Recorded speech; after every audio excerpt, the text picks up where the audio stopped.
चलिएगा, excretory system में हमारे पास इंपॉर्टेंटली पहला पार्ट आया कि एक्सक्रीशन होती क्या है ना। तो देखिएगा, एक्सक्रीशन के लिए वर्डिंग लिखी हुई है elimination of the metabolic waste from the body. देखिएगा, अब मेटाबॉलिक वेस्ट क्या हुआ है ना, और ये मेटाबॉलिक वेस्ट जो है पर्टिकुलरली हमारी बॉडी में तैयार कैसे हुए, ठीक है। तो देखिए, मेटाबॉलिज्म क्या होता है, हमारी बॉडी के अंदर दो तरह की प्रोसेसेस का होना, एक है कैटाबॉलिज्म, एक है एनाबॉलिज्म। देखो, एनाबॉलिज्म का मतलब होता है छोटे छोटे कॉन्स्टिट्यूएंट इकट्ठे हो जाएं, तो वो हुआ एनाबॉलिक पार्ट। कैटाबॉलिक का मतलब ये हुआ कि आपके पास एक बड़ा इंग्रेडिएंट है, वो छोटे छोटे पार्ट के अंदर ब्रेक कर जाए। तो यहाँ पर जो हम वर्ड ये पढ़ रहे हैं कि एलिमिनेशन होनी है आपके पास में पर्टिकुलरली मेटाबॉलिक वेस्ट प्रोडक्ट की, तो हम बात ये कर रहे हैं कि बड़े बड़े मॉलिक्यूल छोटे छोटे मॉलिक्यूल में आपके पास ब्रेक हो जाएंगे, और उन मॉलिक्यूल की ज़रूरत बॉडी को नहीं है या सेल को नहीं है, तो बॉडी से बाहर उसको एलिमिनेट कराने की कोशिश की जाएगी। इसी प्रोसेस को हम एक्सक्रीशन का नाम देते हैं। क्लियर हो गया जी। अब देखिए, इसी से जुड़ता हुआ एक और टर्मिनोलॉजी है जिसका नाम है आपके पास में डिफिकेशन। तो देखिए, डिफिकेशन क्या है, अनडाइजेस्टेड मैटर का बॉडी से बाहर जाना थ्रू द एनल पार्ट। ध्यान दीजिएगा वर्ड में क्या कह रहा हूं, अनडाइजेस्टेड जो पोर्शन बच गया ना, मीन बाय वो कभी बॉडी की जरूरत थी ही नहीं है सच में, वो जो अनडाइजेस्टेड पोर्शन है वो हमारी बॉडी के बाहर चला गया थ्रू द एनस पार्ट। इस पर्टिकुलर प्रोसेस को हम डिफिकेशन कहते हैं। लेकिन जब हम ये कहें कि बॉडी में कुछ आपके पास बड़े बड़े मॉलिक्यूल छोटे छोटे मॉलिक्यूल में ब्रेक कर जाते हैं, तो उसको कैटाबॉलिक एक्टिविटी कहते हैं। और वो छोटे छोटे मॉलिक्यूल जो है उनकी बॉडी को ज़रूरत होती है, लेकिन अगर पर्टिकुलर उनकी ज़रूरत नहीं है तो उनको पर्टिकुलर हमारी बॉडी जो है बॉडी से एक्सक्रीट आउट कर देती है थ्रू दी किडनीज और सर्टेन अदर ऑर्गन। तो उस प्रोसेस को हम कहते हैं एक्सक्रीशन। तो मेटाबॉलिक वेस्ट प्रोडक्ट का रिमूवल या मेटाबॉलिक वेस्ट प्रोडक्ट की एलिमिनेशन, ये स्पेसिफिकली कहलाती है कि आपके पास एक्सक्रीशन हो रही है। देखें नेक्स्ट पार्ट देखिएगा। अब हमारे पास में बहुत सारे, हमने पहले भी जब बायोमोलिक्यूल पढ़ा तो हमने वहां पर भी कहा कि कार्बोहाइड्रेट होते हैं, फैट होते हैं, न्यूक्लिक एसिड होते हैं आपके पास में, या प्रोटीन्स होती हैं। तो वो बायो मैक्रोमोलिक्यूल की कैटेगरी में हमने पढ़ा था। तो मीन बाय वही पर्टिकुलर आपके पास में मॉलिक्यूल होंगे जो ब्रेक डाउन करेंगे और छोटे छोटे मॉलिक्यूल बॉडी के अंदर जो है उनसे रिलीज होंगे एज सच में। तो देखो, जब कार्बोहाइड्रेट आपके पास में उसका मेटाबॉलिज्म होता है तो कार्बन डाइऑक्साइड और आपके पास में वाटर एलिमिनेट होती है। अगर बहुत सिंपल प्रोसेस याद हो ग्लाइकोलिसिस के दौरान में, तो C6H12 आपके पास O6 है, इन दी प्रेजेंस ऑफ ऑक्सीजन आपके पास ब्रेक डाउन कर जाती थी, और 6 मॉलिक्यूल आपके पास वाटर के, 6 मॉलिक्यूल आपके पास में कार्बन डाइऑक्साइड के आपके पास रिलीज होते थे। ये हमें सबको पता है। अब देखो, इस चैप्टर में जिस चीज को हम डील करेंगे वो है कि प्रोटीन के मेटाबॉलिज्म के दौरान में, यहां देखिएगा नाइट्रोजनस वेस्ट प्रोडक्ट आपके पास रिलीज होते हैं। एक है अमोनिया, दूसरा आपके पास यूरिया, तीसरा यूरिक एसिड। इसका मतलब ये नहीं है कि प्रोटीन के मेटाबॉलिज्म पर सिर्फ 3 ही नाइट्रोजनस वेस्ट प्रोडक्ट आपके पास एलिमिनेट होंगे, चाहे वो अमोनिया, यूरिया, यूरिक एसिड है। इसके अलावा भी आपके पास नाइट्रोजनस वेस्ट प्रोडक्ट होते हैं, लेकिन ये मेन है। ठीक है जी। अब देखो, ये एलिमिनेशन की प्रोसेस हो क्यों रही है, तो एलिमिनेशन की प्रोसेस इसलिए हो रही है ताकि होम्योस्टेसिस को बॉडी मेंटेन कर सके। होम्योस्टेसिस का मतलब हुआ बॉडी की स्टडी स्टेट को मेंटेन कर सके, इंटरनल एनवायरनमेंट पूरी तरह से सही रख सके। और इसी पर्टिकुलर होम्योस्टेसिस की टर्म को वॉल्टर कैनन ने दिया था। ये आपके पास बहुत बार क्वेश्चन पूछा जा चुका है, तो इसको नोट डाउन कर लें। Homeostasis is the term that is being coined by Walter Cannon, और वॉल्टर कैनन ने बोला था कि maintenance of the study state जो है वो ज्यादा इंपॉर्टेंट फंडामेंटल फीचर होना चाहिए किसी भी ऑर्गेनिज्म का, ताकि उसका सर्वाइवल रेट ज्यादा हो सके। ये इंपॉर्टेंट क्राइटेरिया है, ये ध्यान होना चाहिए। देखो, अब इस होम्योस्टेसिस में आप इस चैप्टर में इस चैप्टर में एग्जैक्ट में क्या डील करें, तो इस चैप्टर में हम डील करेंगे आपके पास सॉल्यूट और आपके पास सॉल्वेंट का बैलेंस जो है वो मेंटेन होना चाहिए। होम्योस्टेसिस में आपके पास इस चैप्टर के अंदर एक्सक्रीटरी सिस्टम में हम ये डील करेंगे कि सॉल्यूट और सॉल्वेंट का जो कंटेंट है वो एक सेल के अंदर एक रिक्वायर्ड मात्रा के अंदर हमेशा अवेलेबल होना चाहिए, ताकि वो ऑर्गेनिज्म अच्छे से अपना काम कर सके। अब यहीं से आपके पास दूसरी टर्म जो निकल कर आती है वो है आपके पास ऑस्मो रेगुलेशन। तो ऑस्मो यहां पर हम वर्ड फिर से रिलेट कर कर देख रहे हैं, वो भी है सॉल्यूट और सॉल्वेंट की आपके पास सेल के अंदर कितनी क्वांटिटी है, और वो क्वांटिटी क्या रेगुलेटेड पार्ट में रोल प्ले कर सकती है या नहीं कर सकती है। जैसे मान लीजिए किसी सेल के अंदर आपके पास सोल्यूट का कंटेंट ज्यादा होगा तो उसके अंदर पानी का कंटेंट कम होगा, तो किसी सेल में अगर आपके पास पानी का कंटेंट ज्यादा होगा तो सोल्यूट का कंटेंट भी कम हो सकता है। ये भी हो सकता है कि दोनों का कंटेंट ऑलमोस्ट इक्वल हो। तो उस फंडामेंटल फीचर्स में हम ये देखेंगे एनवायरमेंट में वो सेल किस तरह से सर्वाइव करेंगे। तो ध्यान दीजिएगा कि एक्सक्रीशन से दो पर्पस सॉल्व होते हैं, एक पर्पस होम्योस्टेसिस का सॉल्व हो रहा है और सेकंड पर्पस ऑस्मो रेगुलेशन का। तो इस चैप्टर में जो हम होम्योस्टेसिस टर्म हम यूज कर रहे हैं वो है सॉल्यूट और सॉल्वेंट का बैलेंस जो है वो बॉडी के अंदर मेंटेन होना चाहिए। अब देखिए नेक्स्ट पार्ट, ऑस्मो रेगुलेशन को किस तरह से डिफाइन किया, the regulation of solute movement hence the water movement which allows solute follow solute bye osmosis. अब इसका मतलब क्या हुआ, देखो ऑस्मो रेगुलेशन से हम ये बात की समझने की कोशिश कर रहे हैं, जैसे मान लीजिए आपने पहले भी ये चीज पढ़ी होगी कि ये सेल है, ये सेल मान लीजिए हमने एक पर्टिकुलर मीडियम के अंदर इंसर्ट किया है, तो ये मीडियम जो है इसके अंदर मान लीजिए अभी सॉल्यूट का कंटेंट जो है वो आपके पास लो है, तो किसका कंटेंट ज्यादा हो गया जी, वाटर का कंटेंट ज्यादा है। अब इस सेल की खासियत ये है कि इसके अंदर पानी का कंटेंट कम है, वाटर कंटेंट लो है इसकी, और इसका सॉल्यूट कंटेंट हाई है।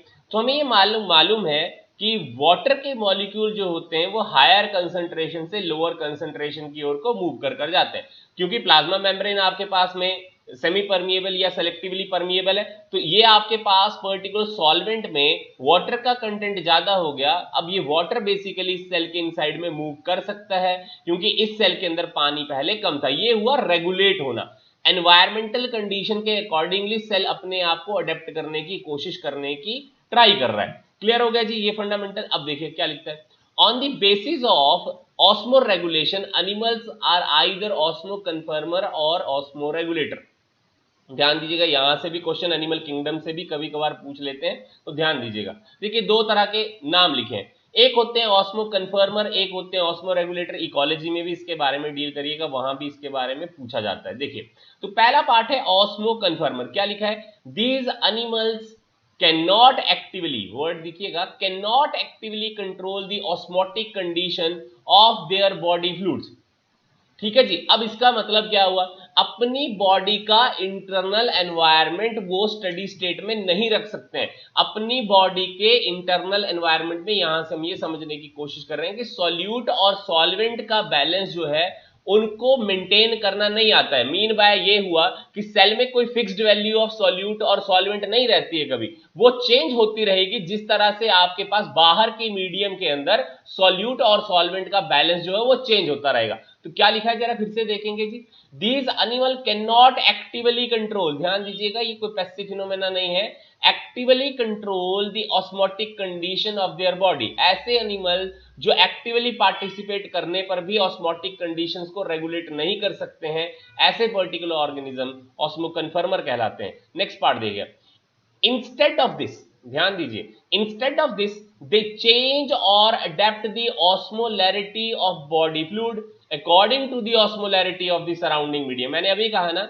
बाहर का एनवायरनमेंट में सॉल्यूट और सॉल्वेंट के अंदर क्या चेंज है, उसी तरह का चेंज ये पर्टिकुलर ऑर्गेनिज्म अपनी बॉडी के इनसाइड में लाने की कोशिश करेंगे, क्योंकि ऐसे पर्टिकुलर ऑर्गेनिज्म जो है अभी एक्टिवली कंट्रोल नहीं कर सकते हैं अपनी बॉडी की ऑस्मोटिक कंडीशंस को। क्लियरली है जी, ये इंपॉर्टेंट है, ये फंडामेंटल क्लियर होना चाहिए। अब क्या लिखा है जरा ध्यान दीजिए, osmoconformer show excellent ability to tolerate a wide range of cellular osmotic environment. अब ध्यान दीजिए, सेल को आप किसी भी एनवायरनमेंट में डाल दीजिए, चाहे वो पर्टिकुलर उस एनवायरनमेंट के अंदर पानी बहुत ज्यादा खारा हो, चाहे पानी मीठा हो, चाहे उसके अंदर सॉल्यूट बहुत ज्यादा है, चाहे सॉल्वेंट बहुत ज्यादा है, किसी भी पर्टिकुलर एनवायरनमेंट में आपके पास ऑस्मो कन्फर्मर रहने की काबिलियत रखते हैं। क्यों रखते हैं, क्योंकि उनके पास में एक्सीलेंट एबिलिटी है in order to tolerate the wider osmolarity ranges. ध्यान दीजिएगा, ये भी इंपॉर्टेंटली पूछा जाता है। कभी कभार हमें ऐसा लगता है कि ऑस्मो जो रेगुलेटर होते हैं वो ज्यादा बेटर आपके पास अडेप्टेबल होंगे किसी भी चेंज जो आपके पास सेलुलर एनवायरनमेंट में या पर्टिकुलर ऑस्मोटिक एनवायरनमेंट जो सेल के बाहर है उसमें आती है। जी नहीं, ऐसा नहीं है। ऑस्मो कन्फर्मर के पास में किसी भी ऑस्मोलैरिटी को झेलने की ताकत होती है, ये ध्यान रखने की कोशिश करनी है आपने। नेक्स्ट पार्ट देखिए, एग्जांपल से question, all marine invertebrate and some fresh water invertebrate जो है आपके पास में ऑस्मो कन्फर्मर है, ये ध्यान रखना है। फिर से all water invertebrate, all marine water invertebrates and some water invertebrate, these are the osmoconformer. लेकिन जो सबसे इंपॉर्टेंट है वो आपने ये याद रखना है, that is the hagfish. ये हैग फिश वर्टिब्रेट है, ठीक है जी। लेकिन वर्टिब्रेट जो आपके पास होते हैं वो ऑस्मो रेगुलेटर होते हैं, लेकिन एक वर्टिब्रेट ऐसा है आपके पास that is osmoconformer, that is hagfish और the myxine which is a marine cyclostomate fish which is the only vertebrate osmoconformer. ध्यान दीजिएगा, ये क्वेश्चन बहुत बार पूछा जा चुका है। हैग फिश एंड और the myxine is the marine cyclostomate fish which is only the vertebrate osmoconformer that is present. Otherwise जो वर्टिब्रेट होंगे वो ज्यादातर सभी के सभी क्या होंगे, that is particularly the osmoregulators. Word clear हो गया जी। चलें नेक्स्ट स्लाइड्स पे देखते हैं। देखिए उसके बाद आया second part that is osmo regulator क्या होते हैं। तो देखिए वर्ड बहुत आसान लिखे हुए, दीज एनिमल मेंटेन, देखिएगा वर्ड आया ना मेंटेन, वहां पर था कैन नॉट एक्टिवली कंट्रोल, यहां पर है these animal maintain internal osmolarity different from the surrounding medium. बाहर के मीडियम में सॉल्यूट और सॉल्वेंट के बैलेंस में कोई भी चेंज आ जाए उनको कोई फर्क नहीं पड़ने वाला है। इन विच दे टेंड टू इनहिबिट, जहां वो रहते हैं, जिस पर्टिकुलर एनवायरनमेंट में आपके पास वो ऑर्गेनिज्म या एनिमल्स रहते हैं, उनको उस एनवायरनमेंट की ऑस्मोलैरिटी से कोई फर्क नहीं पड़ता है, क्योंकि उनकी बॉडी की जो इंटरनल ऑस्मोलैरिटी है वो टोटली डिफरेंट है और वो उसको मेंटेन कर रखते हैं, उसमें कोई चेंज नहीं आता है। अब ये पर्टिकुलर जो ऑर्गेनिज्म हो ये ज्यादा बेटर किसी भी एनवायरनमेंट में रहने के लायक है। देखिए फिर से, क्योंकि अपनी बॉडी का कोई पर्टिकुलर इन्वायरमेंट जो वो चेंज ही नहीं करेंगे, है ना। अब देखो क्या लिखा है जरा यहां फिर से, osmoregulator animals must either eliminate excess water if they are in hypotonic medium. देखो फिर से क्या लिखा है, ये मान लीजिए आपके पास मीडियम है, इस मीडियम में सॉल्वेंट की जो क्वांटिटी है आपके पास में वो आपके पास ज्यादा है। देखो फिर से, हाइपोटोनिक में क्या होता है, सॉल्वेंट की क्वांटिटी ज्यादा होती है। अब मान लो ये पर्टिकुलर ऑर्गेनिज्म जो है इस एनवायरनमेंट में रह रहा है, ये हाइपोटोनिक है, इसका मीन बाय आपके पास सेल के इनसाइड में आपके पास अभी क्या है, जो आपके पास सॉल्वेंट का कंटेंट है वो कम है। अब होगा क्या, मान लीजिए अगर ये पर्टिकुलर ऑर्गेनिज्म इस एनवायरनमेंट में रहने की कोशिश करेगा, तो अभी तो हायर आपके पास में concentration to lower concentration water move करती जाएगी, तो सेल तो स्वेल करता जाएगा, तो सेल तो फट जाएगा कुछ टाइम में। तो सरवाइव कैसे करेंगे ऐसे ऑर्गेनिज्म, तो देखो बहुत सिंपल सा फंडामेंटल, ऐसे सेल्स को हमेशा लगातार अपनी बॉडी से बाहर की ओर को वाटर एलिमिनेट करते रहना पड़ेगा, क्योंकि इसकी बॉडी के इनसाइड में वाटर का कंटेंट जो है वो लगातार पोर इन हो रही है। Higher concentration to lower concentration पानी जा रहा था, तो सेल के इनसाइड में पानी बहुत ज्यादा हो जाता है, इसीलिए इस ऑर्गेनिज्म को लगातार उस पानी को क्या करना पड़ेगा, एलिमिनेट करना पड़ेगा, अगर उसको उस एनवायरनमेंट में सर्वाइव करना। इसका मतलब ये हुआ ना कि इस सेल के वॉल्यूम के अंदर, इस सेल की शेप के अंदर, मॉर्फोलॉजी के अंदर, एनाटॉमी के अंदर कोई चेंज आपको प्रिडिक्टेबली नोट डाउन होगी ही नहीं, क्योंकि जितना कंटेंट आपका वाटर का सेल के इनसाइड में जा रहा था उतना ही सेल के बाहर चला जा रहा है। तो देखो क्या लिखा था फिर से, osmoregulator animals must either eliminate excess water if they are in hypotonic medium और it should continuously take in water to compensate for water loss if they are in hypertonic solution। Simple सी फिर से conclusion है, ये मान लीजिए आपके पास जो मीडियम है ये हाइपरटोनिक है, तो हाइपरटोनिक में आपके पास सॉल्यूट का कंटेंट ज्यादा होगा, सॉल्वेंट का कंटेंट कम होगा। ये मान लीजिए वो ऑर्गेनिज्म, ये सेल उसके इनसाइड में, तो ये आपका हाइपरटोनिक है, तो यहां से आपके पास बाहर की ओर को पानी जाना शुरू हो जाएगा ना। तो इसका मतलब फिर से सेल की जरूरत क्या होगी, बाहर से पानी ज्यादा मात्रा के अंदर अंदर की ओर को एंटर करे। फिर से देख लीजिए, हाइपोटोनिक मीडियम के अंदर सेल अपने आप को या ऑर्गेनिज्म अपने आप को बचाने के लिए लगातार पानी अपनी बॉडी से बाहर एक्सक्रीट आउट करता रहता है, लेकिन जब वही वाला सेल हाइपरटोनिक सॉल्यूशन में डाल दीजिएगा तो उस दौरान में आपके सेल को वाटर लॉस नहीं होने देना है। तो वाटर लॉस वो कैसे नहीं होने देगा, जब वो लगातार पानी को अपनी बॉडी के अंदर स्टोर रखने की कैपेबिलिटी रखेगा, एलिमिनेट नहीं करना है। तो ऐसे पर्टिकुलर ऑर्गेनिज्म को ज्यादा काम करना पड़ता है as comparison to osmoconformer. इसलिए लिखा है आपके पास ऑस्मो रेगुलेटर जो एनिमल होते हैं they tend to spend more energy in order to maintain the internal osmolarity environment. ध्यान दीजिएगा, आपके ऑस्मो कन्फर्मर को इतना जोर लगाने की कोई जरूरत ही नहीं है, क्योंकि वो तो जैसा पर्टिकुलर बाहर का एनवायरनमेंट होता है उसी तरह की ऑस्मोलैरिटी को अपनी बॉडी के अंदर मेंटेन कर लेते हैं।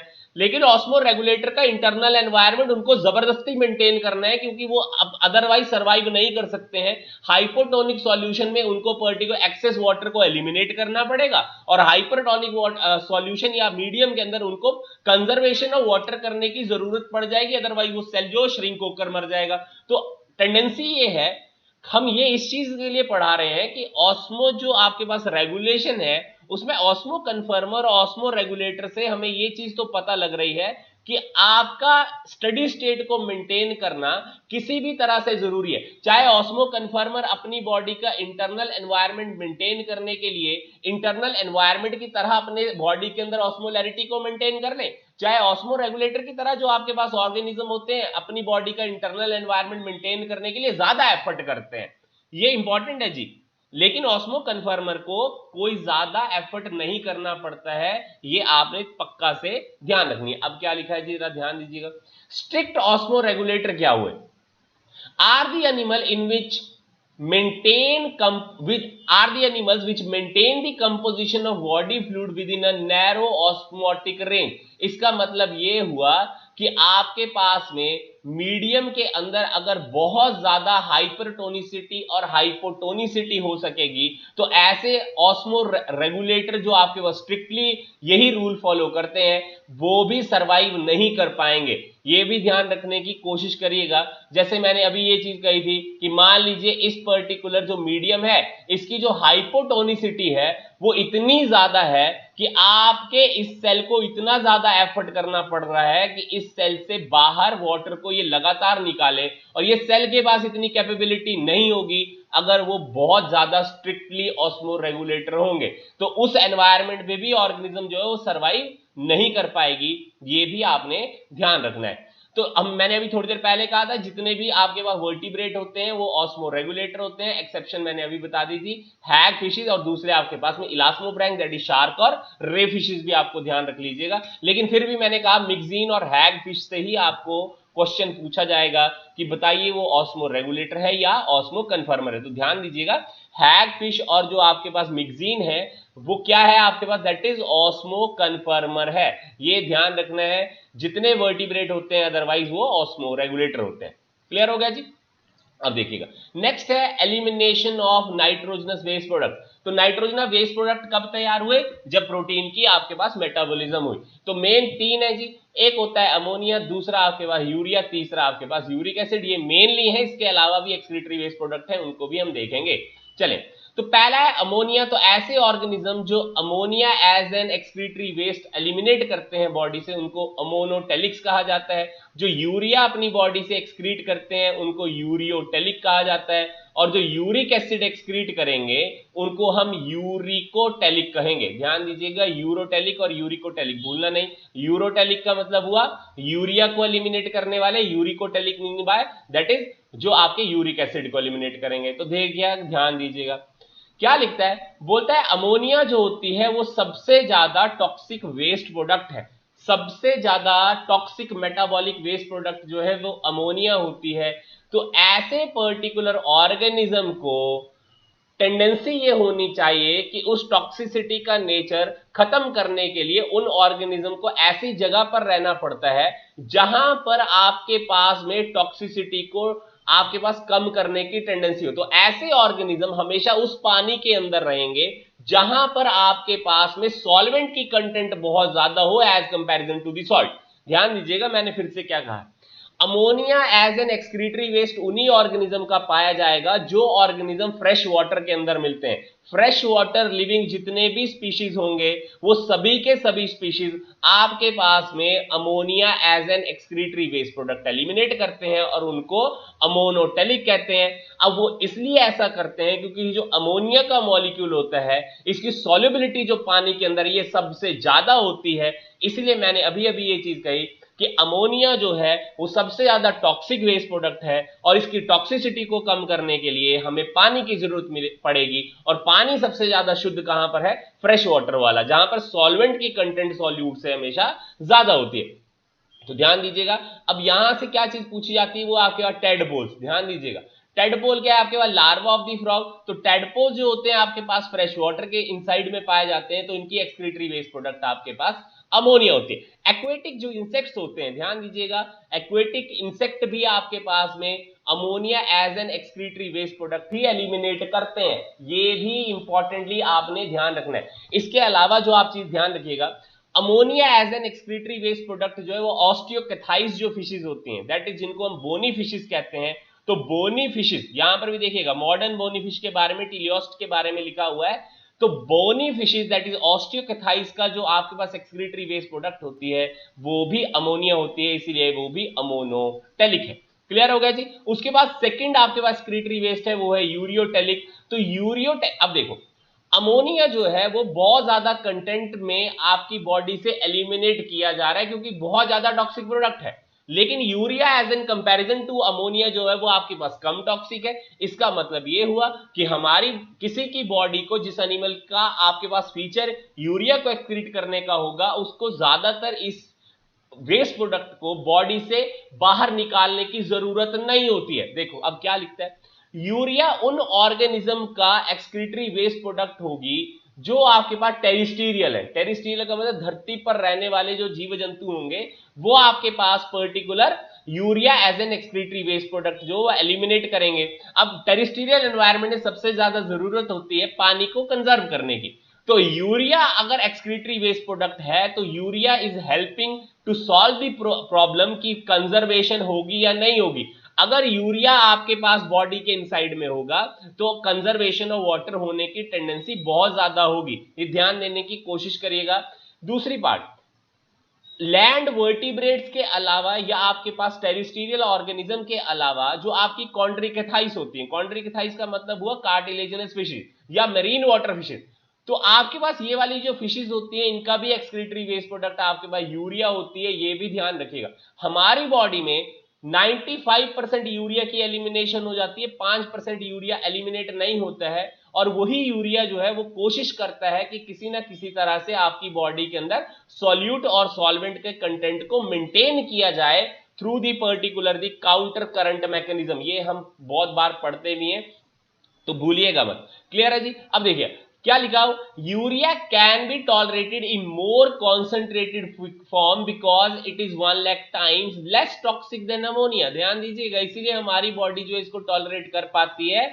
अदरवाइज ऐसे ऑर्गेनिज्म जिनके अंदर ये टॉलरेंस की पावर नहीं होगी उनको अमोनिया को बॉडी से बाहर निकालना ही पड़ेगा। अब देखो जितने मैमल्स होते हैं उनमें यूरिया की जो एलिमिनेशन होगी वो थ्रू दी किडनी होगी। तो क्वेश्चन ये आता है बनता कहां है, तो बनता है ये लीवर के अंदर। क्रैब्स हेनले साइकिल थी आपके पास, हेंसले एंड हेंसले साइकिल भी उसको कहते हैं। तो वहां पे आपके पास पर्टिकुलर ये यूरिया की फॉर्मेशन होती है। अब देखिए ये क्या चीज लिखी हुई है जरा ध्यान दीजिएगा, लिखा ये है entire amount of urea produced is not excreted immediately but some portion of it is retained in the kidney for osmoregulation। ध्यान दीजिए, मैंने अभी थोड़ी देर पहले भी इसके बारे में डिस्कस किया और मैंने कहा काउंटर करंट मैकेनिज्म में इस यूरिया की बहुत ज्यादा इंपॉर्टेंस है क्योंकि यही आपके पास 5% जो यूरिया बॉडी के इनसाइड में पड़ा होगा यही कहीं ना कहीं सॉल्यूट और सॉल्वेंट के बैलेंस को मेंटेन करने की कोशिश करेगा। तो ध्यान दीजिएगा, भूलना नहीं। अमोनिया एक्सक्रीट करने वाले वो ऑर्गेनिज्म है जो फ्रेश वाटर के अंदर रहते हैं, ठीक है। यूरिया को एक्सक्रीट करने वाले वो वाले आपके पास पर्टिकुलर ऑर्गेनिज्म है जो कहां पर रह रहे हैं, टेरिस्टीरियल एनवायरनमेंट के अंदर या मरीन वाटर के अंदर। तो ये भी फीचर आपको ध्यान रखना है। चलेगा नेक्स्ट पार्ट, लास्ट पार्ट देखिएगा, ये यहां से आपको क्वेश्चन पूछा जाता है। देखिए क्या लिखा है, sharks retain some amount of urea produce to balance the osmolarity of body fluid with surrounding sea water Does urea act as an osmolyte? ध्यान दीजिएगा, कभी कभार डायरेक्ट क्वेश्चन पूछ लिया जाता है। ऑस्मोलाइट बिहेवियर जो होती है वो आपके पास कौन शो करती है? तो वो है यूरिया। यूरिया मैंने अभी बता दिया कि यूरिया लीवर के अंदर प्रोड्यूस होती है थ्रू द यूरिया साइकिल, या उसको हम क्रैब-हैंसले साइकिल भी कहते हैं। चलिएगा, उसके बाद आते हैं some other excretory waste product जो प्रोटीन के मेटाबॉलिज्म पर ही तैयार होते हैं। एक आती है ग्वेनिन। तो ग्वेनिन जो है आपके पास स्पाइडर का एक्सक्रीटरी वेस्ट प्रोडक्ट होती है। बर्ड्स की एक्सक्रीटरी वेस्ट प्रोडक्ट आपके पास में ऑर्निथिनिक एसिड होती है। ऑर्निथिनिक एसिड पर्टिकुलरली आपके पास प्रोटीन की ही डिग्रेडेड प्रोडक्ट है, हम प्रोटीन की डिग्रेडेड प्रोडक्ट्स ही पढ़ रहे हैं, ये भी ध्यान दीजिएगा।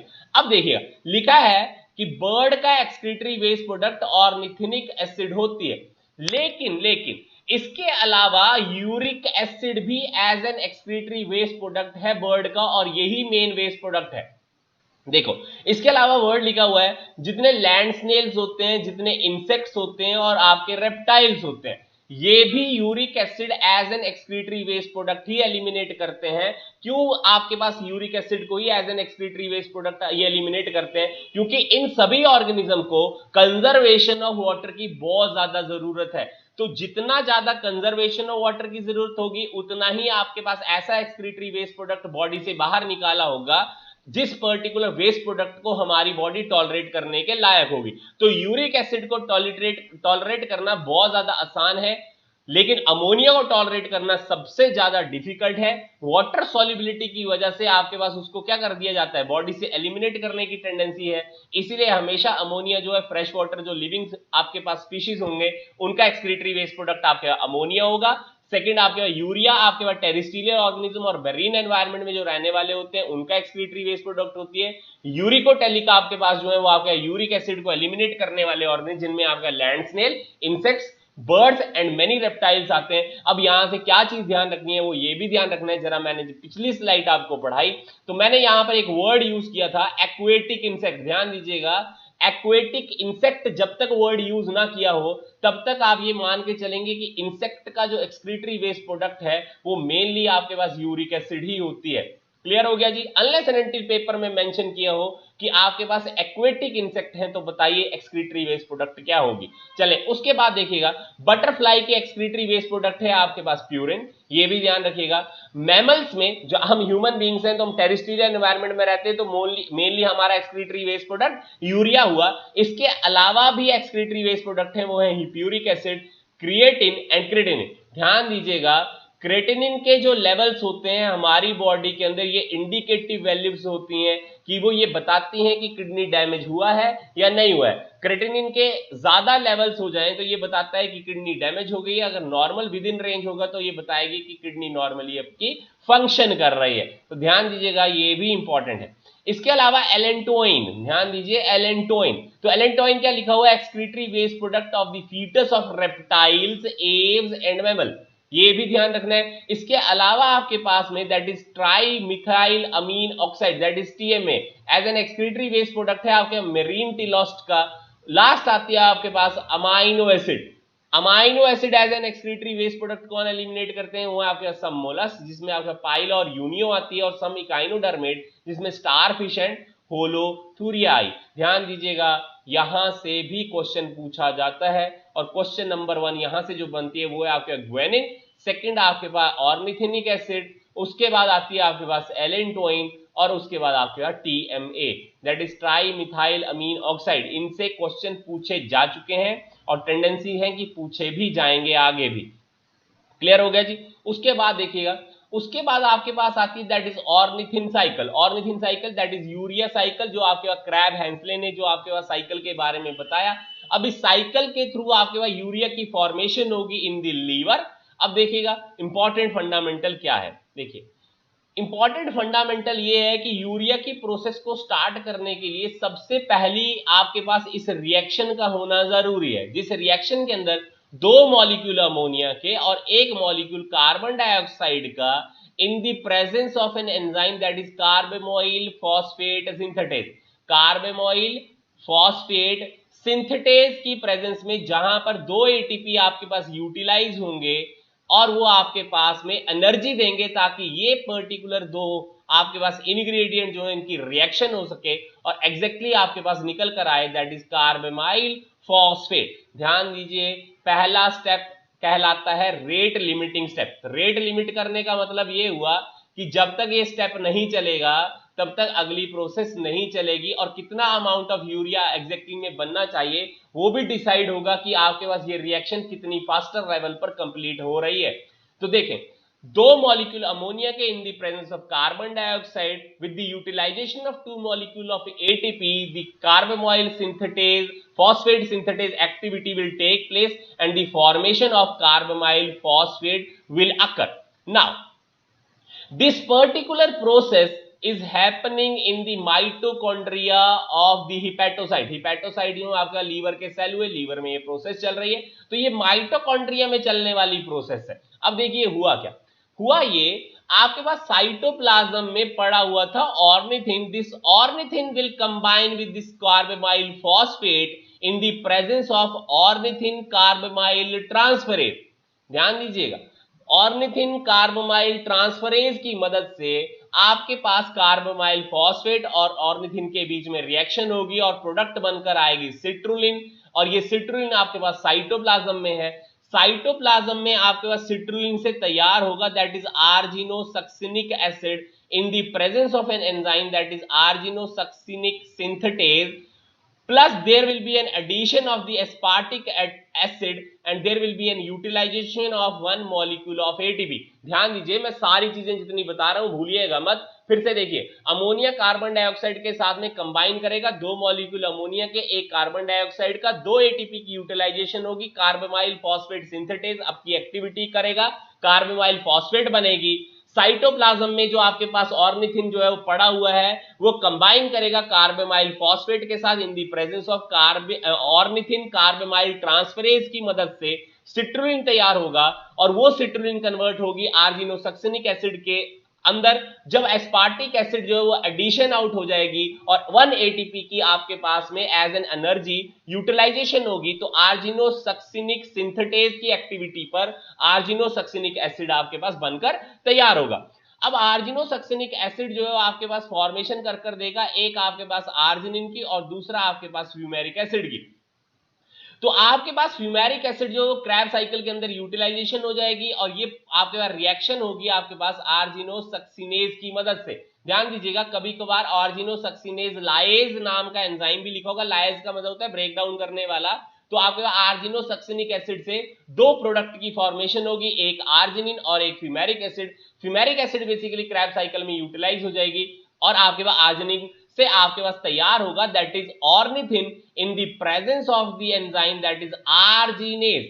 और इसी आर्जिनेज की प्रेजेंस के दौरान में एक मॉलिक्यूल वाटर का आपके पास यूटिलाइज होगा और urea as an by product इस साइकिल का आपके पास में एक्सक्रीटरी वेस्ट प्रोडक्ट तैयार होगा। फिर से देख ले, मैं फिर से लास्ट बार इस प्रोसेस को रिपीट कर दूं, भूलिएगा मत, क्योंकि कभी कभार पूछ लिया जाता है। देखें, दो मॉलिक्यूल आपके पास अमोनिया के, एक मॉलिक्यूल कार्बन डाइऑक्साइड का, कार्बामाइल फॉस्फेट सिंथेटेज की प्रेजेंस में दो आपके पास एटीपी की यूटिलाइजेशन करेंगे, कार्बामाइल फॉस्फेट आपके पास तैयार होगा।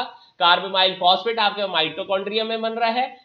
आपके पास साइटोप्लाज्म में बना हुआ ऑर्निथिन जो है वो कंबाइन करेगा कार्बामाइल फॉस्फेट के साथ में in the presence of ornithine carbamyl transferase की मदद से और कन्वर्ट होकर आपके प्रोडक्ट बनेगी, दैट इज सिट्रुलिन। सिट्रुलिन के साथ में एडिशन आउट होने वाली है, दैट इज एस्पार्टिक एसिड। एक मॉलिक्यूल एटीपी का यूज होगा। एंजाइम जो यूज होगी वो है आपके पास आर्जिनोसक्सिनेट सिंथेटेज, और आपके पास में तैयार होगा that is argininosuccinic acid. Argininosuccinic acid break down कर कर आपको बनाकर देगी दो प्रोडक्ट, एक आपके पास आर्जिनिन, दूसरी आपके पास फ्यूमेरिक एसिड। फ्यूमेरिक एसिड की यूटिलाइजेशन हो जाएगी क्रैब साइकिल के अंदर। आर्जिनिन जो है वो आपके पास में बनाकर देगा ऑर्निथिन को इन द प्रेजेंस ऑफ आर्जिनेज, और आर्जिनेज जब अपनी एक्टिविटी शो करेगा तो एक वाटर का मॉलिक्यूल की यूटिलाइजेशन होगी और urea as an by product जो है वो फॉर्म होगी, जिसमें से 100% यूरिया आपके पास अगर लीवर में बनता है तो 95% की आपके पास में एक्सक्रीशन हो जाएगी थ्रू दी किडनीज, और 5% आपकी बॉडी उसको रिटेन कर लेगी ताकि सॉल्यूट और सॉल्वेंट का बैलेंस मेंटेन हो सके। देखिए नेक्स्ट पार्ट। तो नेक्स्ट पार्ट में हम ह्यूमन एक्सक्रीटरी सिस्टम को डील कर रहे हैं, ठीक है। देखिए जरा सा, excretory systems are also being termed as the organ of homeostasis. अभी हमने थोड़ी देर पहले ही पढ़ा कि एक्सक्रीशन होती क्यों है, क्योंकि होम्योस्टेसिस को मेंटेन कर।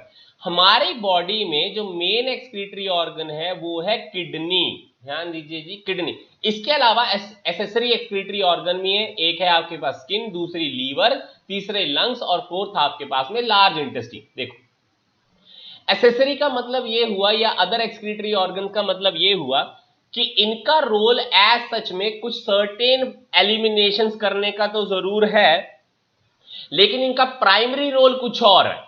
प्राइमरी रोल इनका कुछ और है, सेकेंडरली ये रोल प्ले कर रहे हैं एक्सक्रीशन का। जैसे स्किन, तो स्किन में आपके पास स्वेट ग्लैंड होते हैं, सीबेशियस ग्लैंड होते हैं। स्वेट ग्लैंड आपके पास सॉल्यूट को भी आपके पास एलिमिनेट कर सकते हैं, वाटर को भी, दैट इज सॉल्वेंट को भी एलिमिनेट कर सकते हैं, ये हमें पता है। लीवर, तो लीवर के अंदर हमने बाइल पिगमेंट के बारे में पढ़ा था। तो बाइल पिगमेंट किससे तैयार होते हैं, वो है आपके पास जब हीमोग्लोबिन ब्रेक डाउन करता था, तो हीमोग्लोबिन जो है ब्रेक डाउन करने पर बिलीरुबिन और जो बिलीवर्डिन बनती है वो एक्सक्रीटरी वेस्ट प्रोडक्ट है, तो लीवर उसको एलिमिनेट करने की कोशिश करता है। तो लीवर एज एन एक्सक्रीटरी आपके पास ऑर्गन भी बिहेव कर रहा है, लेकिन प्राइमरी नहीं, सेकेंडरली। लंग हो गए, तो लंग आपके पास में वाटर की एलिमिनेशन, कार्बन डाइऑक्साइड की एलिमिनेशन कर देते हैं, ये भी इनका सेकेंडरी रोल है, प्राइमरी रोल ये भी नहीं है। उसके बाद लार्ज इंटेस्टीन, तो लार्ज इंटेस्टीन में आपके पास एक पर्टिकुलर रोल आती है, हमने पढ़ा था कि स्मॉल इंटेस्टीन में मैक्सिमम एब्जॉर्प्शन ऑफ मिनरल हो जाती है। तो मैक्सिमम एब्जॉर्प्शन ऑफ मिनरल जो है वहां पर हुई, तो जो मिनरल एग्जैक्टली में ज्यादा मात्रा में अवेलेबल थे उनकी एलिमिनेशन कहां से हुई, that is through the large intestine. ध्यान दीजिएगा, ये भी इंपॉर्टेंट आपके पास पूछी जाती, लेकिन मेन एक्सक्रीटरी ऑर्गन ह्यूमन की बॉडी का वो किडनी ही रहेगी, ये आपको पता होना चाहिए। चलिए नेक्स्ट पार्ट देखिए क्या लिखता है, टू पेयर ऑफ आपके पास, sorry, one pair of kidney जो है आपके पास अवेलेबल है, one pair of ureter, urinary bladder और यूरेथ्रा, ये कॉन्स्टिट्यूट करते हैं आपके पास में ह्यूमन का एक्सक्रीटरी सिस्टम। ह्यूमन का एक्सक्रीटरी सिस्टम एक पेयर किडनी से, अ पेयर ऑफ यूरेटर से, एक आपके पास यूरिनरी ब्लैडर और एक यूरेथ्रा से बना हुआ होता है। अब देखो क्या चीज ध्यान रखनी है, ध्यान ये रखना है, ये जो किडनी है, किडनी बीन शेप्ड है। कैसी होती है, बीन शेप्ड किडनीज है। यहां पर देख लें जी, ये आपके पास क्रॉस सेक्शन है, तो बीन शेप्ड आपके पास किडनी है। अब इस बीन शेप्ड किडनी की जो प्लेसमेंट है, पहला क्वेश्चन तो वहां से ही पूछी जाती है। क्या लिखते हैं, रेट्रो पेरिटोनियली प्लेस्ड है, पेरिटोनियम से पीछे, रेट्रो का मतलब पीछे, तो पेरिटोनियम जो है वो आपके पास गैस्ट्रो इंटेस्टिनल ट्रैक्ट का पुलिसमैन कहा जाता है, प्रोटेक्टिव कवरिंग कहा जाती है।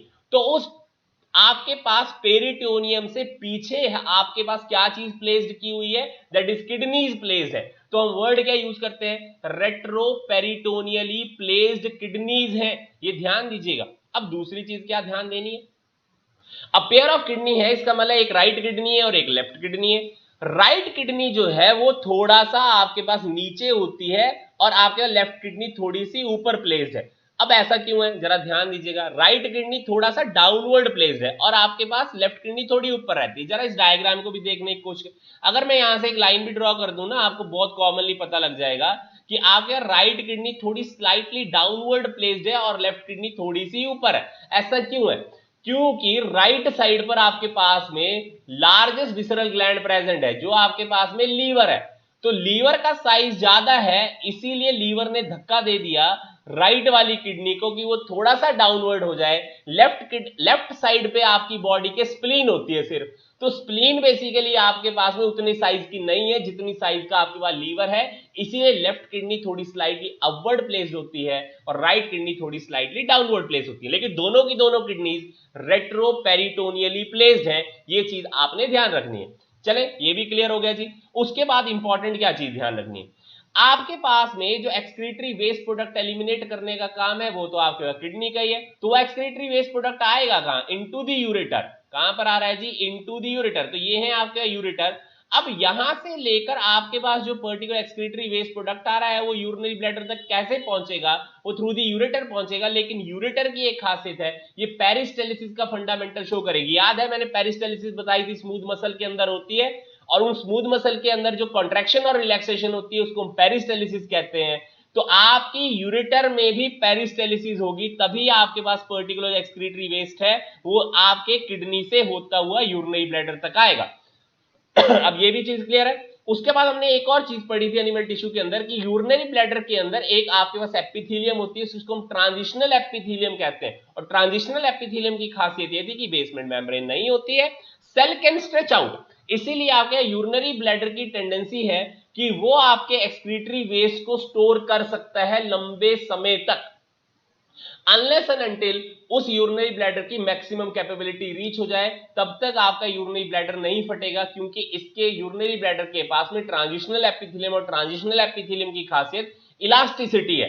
तो ये भी हमें ध्यान होना चाहिए। अब जरा ध्यान दीजिएगा, इस वाले डायग्राम को क्रॉस सेक्शन निकाला तो आपके पास में जब किडनी को देखा तो दो लेयर दिखाई पड़ी, ये कॉर्टिकल लेयर है और ये इनसाइड में आपको जो दिख रही है ये आपके पास में दैट इज मेडुला की लेयर। अब देखो ये सारी चीज तो मैंने फिर कहा मैं नहीं बता सकता, लेकिन फिर भी हम पढ़ने की कोशिश करेंगे। देखो किडनी के अंदर स्ट्रक्चरल और फंक्शनल यूनिट का नाम है नेफ्रॉन। क्या नाम लिखा हुआ है जी, जरा यहां देख लें पिछली स्लाइड पे, नेफ्रॉन। तो नेफ्रॉन जो है वो स्ट्रक्चरल और फंक्शनल यूनिट है किडनी की, और इस नेफ्रॉन को तीन रीजन के अंदर डिवाइड किया है। प्रॉक्सिमल नेफ्रॉन जिसके अंदर वोमेन कैप्सूल आती है और प्रॉक्सिमल कॉन्वोल्यूटेड ट्यूब्यूल आती है। सेकंड लूप ऑफ हेनले जिसमें असेंडिंग और डिसेंडिंग पार्ट दोनों आता है आपके पास लूप ऑफ हेनले का। और तीसरा डिस्टल नेफ्रॉन जिसमें डीसीटी आती है, which is opening into a collecting duct. तो ध्यान दीजिएगा नेफ्रॉन का कलेक्टिंग डक्ट जो है वो पार्ट नहीं होती है, कलेक्टिंग ट्यूब्यूल पार्ट नहीं होती है, it is a separate part है। अब देखो क्या चीज यहां से ध्यान रखनी है, ध्यान ये रखना है, तो देखिए नेफ्रॉन जो बेसिकली है वो आपके पास इस कॉर्टिकल रीजन में ही प्रेजेंट है। देखो अब इसका मतलब ये नहीं है कि मेडुला के पार्ट में हमारे पास में नेफ्रॉन प्रेजेंट नहीं होती है, लेकिन हम कहते ये हैं कि जो कॉर्टिकल रीजन है वो मेन रीजन है किडनी का, जो आपके पास वो वर्किंग करेगा, जिसका काम ये है कि वो यूरिन की फॉर्मेशन करे। तो nephron are basically required for the formation of the urine, और उसी यूरिन के अंदर बेसिकली आपके पास एक्सक्रीटरी वेस्ट प्रोडक्ट जो है वो प्रेजेंट होंगे। अब यहां से क्या चीज ध्यान देने की कोशिश करनी, देखो ये है आपके पास कॉर्टेक्स, और कॉर्टेक्स इन्वेजिनेट कर गया है इनटू द मेडुला। देखो ये इन्वेजिनेशंस हैं इसकी, ये किसकी, कॉर्टेक्स की इन्वेजिनेशंस हैं into the medulla, and these invaginations of the cortex into the medulla are specifically being termed as the renal columns of Bertini। ध्यान दीजिएगा, भूलिएगा मत, ये क्वेश्चन पूछी जाती है।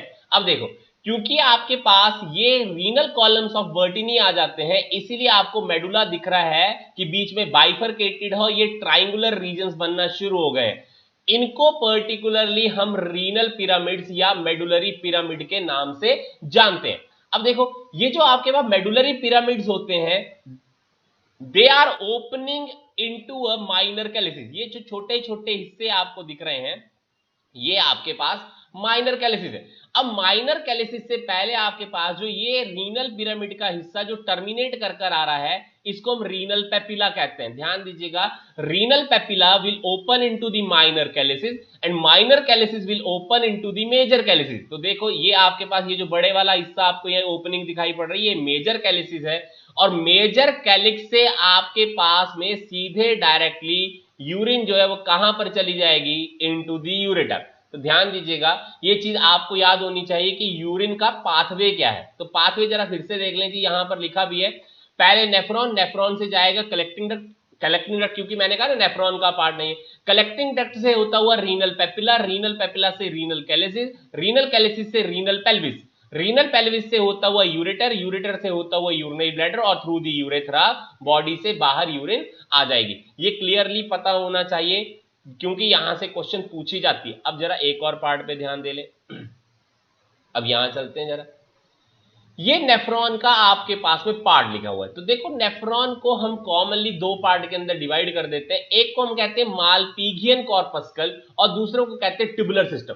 तो मालपीगियन कॉर्पस्कल के पार्ट के अंदर दो चीजें आती हैं, एक होता है ग्लोमेरुलस और दूसरी होती है वुमेन कैप्सूल। ग्लोमेरुलस एंड आपके पास Bowman capsule is a part of the Malpighian corpuscle और मालपीगियन बॉडी, एंड सेकंड आती है ट्यूबुलर पोर्शन। तो ट्यूबुलर पोर्शन में आपके पास आता है एक पीसीटी, सेकंड आपके पास आते हैं descending and ascending limb of loop of Henle, और थर्ड आती है आपके पास डीसीटी। तो ध्यान दीजिएगा ये भी इंपॉर्टेंट है। अब जरा ध्यान दें, नेफ्रॉन में मैक्सिमम जो ब्लड को फिल्टर आउट करने का काम करती है वो है आपके वहां मालपीजियन बॉडी, और मालपीजियन बॉडी के अंदर जरा आप इस चीज को देखने की कोशिश करिए, ये वाला जो रीजन है, ठीक है जी। तो देखो ये आपके पास ग्लोमेरुलस है, और ये आपके पास नीचे वाला कप शेप्ड जो स्ट्रक्चर आपको दिखाई पड़ रही है ये बोमेन्स कैप्सूल है। अब देखो बोमेन कैप्सूल और आपका ग्लोमेरुलस जो है वो ब्लड को फिल्टर करने में हेल्प करती है। कैसे कर रही है जरा यहां देखें, ये अफरेंट आर्टीरियोल है और ये इफरेंट आर्टीरियोल है। अफरेंट आर्टीरियोल से ब्लड फिल्टर होने के लिए ग्लोमेरुलस में आया।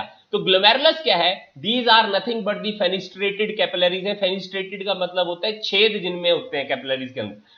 तो इन कैपिलरीज में आपके पास एक प्रेशर क्रिएट होगा जिसको हम ग्लोमेरुलर हाइड्रोस्टैटिक प्रेशर कहते हैं। क्यों क्रिएट हुआ, क्योंकि अफरेंट आर्टीरियोल का डायमीटर ज्यादा है और इफरेंट आर्टीरियोल का डायमीटर कम है, इसीलिए ब्लड बहुत समय के लिए प्रेशर के साथ में ग्लोमेरुलस में इकट्ठा होने की कोशिश करेगा। क्योंकि फेनिस्ट्रेटेड कैपिलरीज है तो ब्लड फिल्टर होकर आपके वुमेन कैप्सूल में जाने की कोशिश करेगा।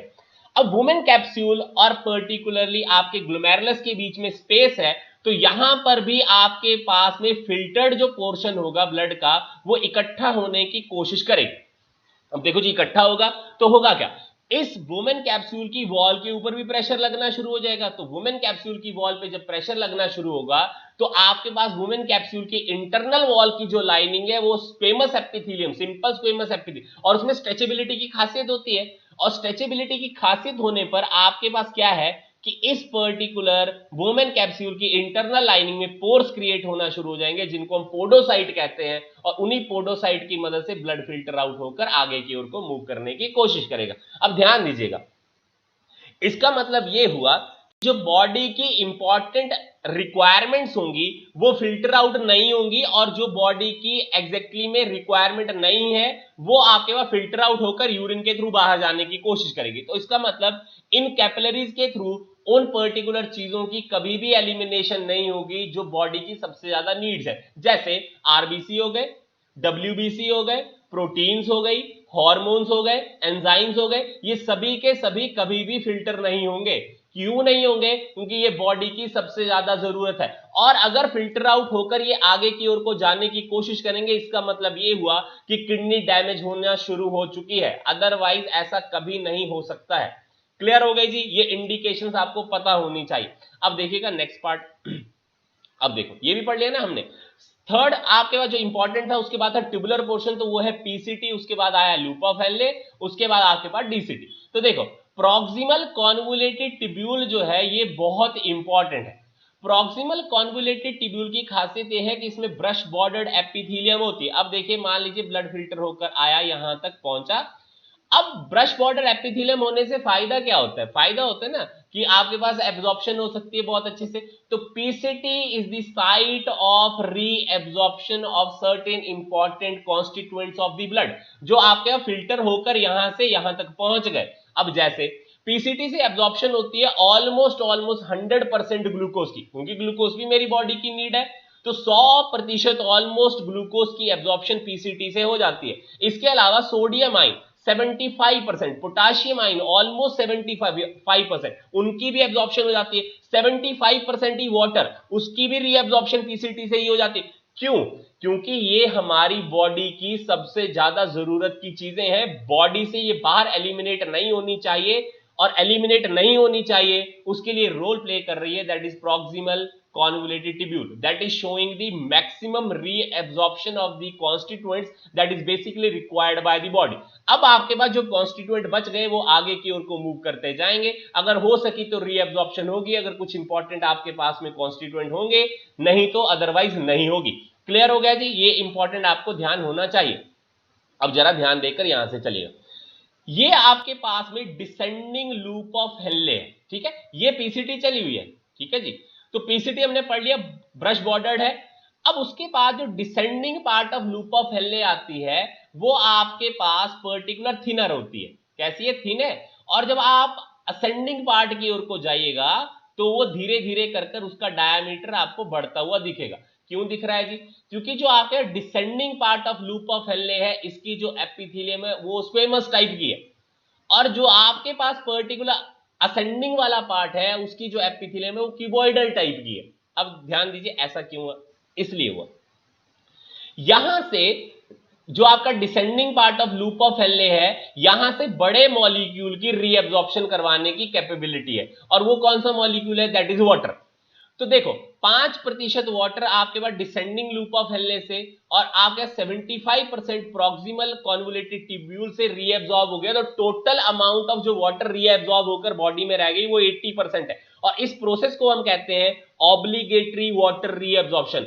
ऑब्लिगेटरी का मतलब होता है टोटली वही काम एग्जैक्टली में उसी जगह पर हो रहा है। तो 80% आपके पास वाटर जो फिल्टर आउट होकर फिल्ट्रेट में हो गया था इकट्ठा, उस 80% की बॉडी ने वापिस से रीएब्जॉर्प्शन कर ली है और उसको वो एलिमिनेट नहीं करना चाहती है। तो PCT and descending part of loop of Henle जो है वो ये रोल प्ले कर रहे हैं कि किसी ना किसी तरह से उस 80% वाटर का लॉस बचाया जा सके, इसीलिए उस प्रोसेस को हम कहते हैं ऑब्लिगेटरी वाटर रीएब्जॉर्प्शन। लेकिन एक चीज ये भी है कि मान लीजिए अगर इस descending part of loop of Henle से वाटर बाहर चला जाएगा तो अंदर सॉल्यूट का कंटेंट ज्यादा हो जाएगा, इसीलिए इस इनसाइड में जो आपके पास फ्लूइड का कंटेंट होगा वो आपके फिल्ट्रेट कैसी होगी, that is hypertonic to the आपके पास में एक्स्ट्रा सेल्यूलर फ्लूइड।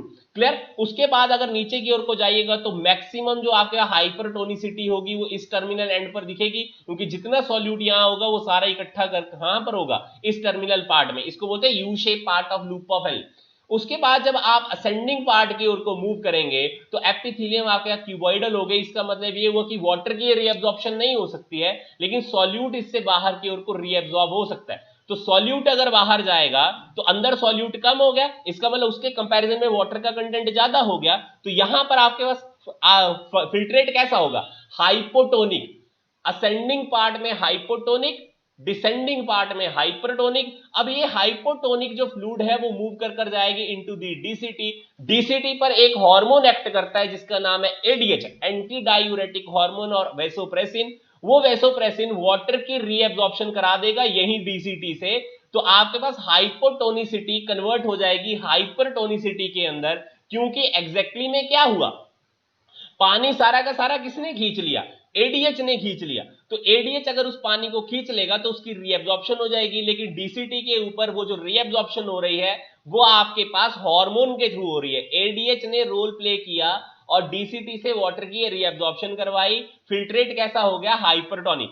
साथ ही साथ में एक हार्मोन और एक्ट करना शुरू कर देता है इसी आपके डीसीटी के ऊपर, जिसको हम पर्टिकुलरली एल्डोस्टेरोन कहते हैं। तो एल्डोस्टेरोन का रोल होता है पानी के साथ में जो आपके पास सोडियम जो है उसकी रीएब्जॉर्प्शन हो रही थी, तो वो सोडियम रीएब्जॉर्ब नहीं होना चाहिए। जो एक्स्ट्रा अमाउंट का है उस extra amount of particular sodium को इसी डीसीटी के अंदर मेंटेन करने का काम करती है, दैट इज एल्डोस्टेरोन। इसके लिए उसको सोडियम रिटेनिंग हार्मोन भी कहते हैं। ये ध्यान दीजिएगा, aldosterone is also being termed as sodium retaining hormone. अब इसका मतलब ये हुआ कि कभी अगर एडीएच जो है एग्जैक्टली में अपना रोल प्ले नहीं कर पाएगा तो हमेशा जो यूरिन बनेगी वो यूरिन कैसी होगी, हाइपोटोनिक। अगर एडीएच अपना रोल अच्छे से प्ले करता रहेगा तो कैसी यूरिन बनेगी, दैट इज हाइपोटोनिक। हमारी बॉडी की कोशिश ये है कि हाइपरटोनिक यूरिन को ज्यादातर बनाए। ये ध्यान है। अब हाइपरटोनिसिटी ऑफ यूरिन इसलिए रिक्वायर्ड है क्योंकि हमारी बॉडी को फ्लूइड कंटेंट को कंजर्व करना है, पानी को कंजर्व करना है। तो पानी को कंजर्व करने के लिए मोस्ट ऑफनली हमारी बॉडी से जो फ्लूइड की एलिमिनेशन हो रही होती है वो हाइपरटोनिक है। लेकिन नेफ्रॉन दो तरह की हैं, एक आपके पास कॉर्टिकल और एक आपके जक्स्टामेडुलरी। नॉर्मल कंडीशन में तो आपके पास कॉर्टिकल नेफ्रॉन काम करती है और वो 85% है, और 85% ऑफ द टाइम आपके पास में हाइपोटोनिक यूरिन बन रही होती है। जक्स्टामेडुलरी सिर्फ उसी समय काम करती है जिस दौरान में हमारी बॉडी को कंजर्वेशन ऑफ वाटर की रिक्वायरमेंट होती है। मीन बाय जैसे गर्मियों के दिनों में, तो गर्मियों के दिनों में होता क्या, पानी आप लगातार पीते रहते हैं, लेकिन हमारी बॉडी की जरूरत यह भी है कि पानी को वो स्टोर कर रखे, क्योंकि पानी हमारी बॉडी से थ्रू दी स्वेटिंग क्या हो रहा है, एलिमिनेट हो रही है। तो उस दौरान में हमारी बॉडी जक्स्टामेडुलरी नेफ्रॉन से काम लेती है। लेकिन आपको कंजर्वेशन ऑफ वाटर की जरूरत सर्दियों में नहीं होती है, क्योंकि सर्दियों में एलिमिनेशन नहीं हो रही है बॉडी से स्वेटिंग के थ्रू। इसीलिए सर्दियों के दौरान में आपके पास में कॉर्टिकल नेफ्रॉन मैक्सिमली काम करती हैं, और मोस्ट ऑफनली 85% ऑफ द टाइम आपकी कॉर्टिकल नेफ्रॉन ही काम करती हैं।